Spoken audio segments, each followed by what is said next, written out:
Hi, welcome to my fifth video in the series, and this one is to do with modified reflexes. So if we start off by looking at a traditional reflex arc, so a reflex is something which doesn't involve the brain or conscious thinking. It usually goes through the spinal cord, and so we have our three different types of neurons. Our sensory neuron, that's the one that takes it from the receptor to the central nervous system. The relay neuron, which is usually found in the spinal cord, and then you have the motor neuron, which is the one that carries it from the central nervous system to the effector, usually the muscle. So in a traditional reflex arc, this occurs very, very quickly, and the reason for that is it prevents further damage or potentially harm to the individual. Now with a modified reflex, what you're able to do is you're actually able to physically modify the reflex so that it doesn't go through. The best example of this is with holding a hot cup of tea. Holding a hot cup of tea, the normal reflex is, because it's hot, it's burning your hand, is to drop it. Now, we all know if you've been carrying a cup of tea, that's probably not the best idea. If somebody's sat near you, or if you're in a situation where you've got important documents in front of you, you don't want to be dropping the cup of tea and spilling it everywhere. And so what happens is you can modify that reflex. So instead of dropping the cup of tea, you can hold on to it. So with a modified reflex, you can actively stop a standard reflex. So a good example of this is sword swallowing. So reflexes, they're involuntary. That means they don't involve conscious thought, and they're predominantly controlled by the spinal cord. So that means that in most instances, in most reflexes, that the impulse never actually arrives at the brain.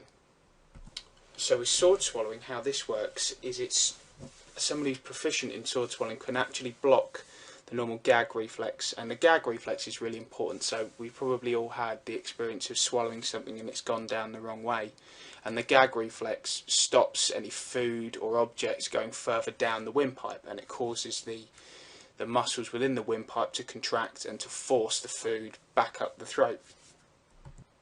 Now obviously someone who's doing the sword swallowing doesn't want the gag reflex to kick in. Obviously you've got a sharp knife going down your throat, isn't a good idea to have a gag reflex when that's going on. And so another signal from the brain basically blocks the signal going down the motor neuron, and hence the person doesn't gag and performs the trick. So modifying your behaviour is a huge advantage, because it means you don't always necessarily have to react within the same way. Most simple organisms like invertebrates, like insects, always act off reflexes and very rarely act off modified behaviour, hence why it's such an important thing. So in summary, reflexes are involuntary, which means that they don't usually involve conscious thought, so they don't usually involve the brain. A modified reflex can block the impulse coming from a motor neuron reaching the effector, so it can effectively stop a normal reflex. Probably the best example of this is if you were holding a hot cup of tea. The normal reflex is to drop it, but a message is sent from your brain towards you, blocking the motor neuron, and therefore you don't drop the cup of tea. This enables organisms to change their behaviour, which is a huge survival benefit. So organisms that are able to modify their reflexes are much more likely to survive than ones that are not, hence why we have it.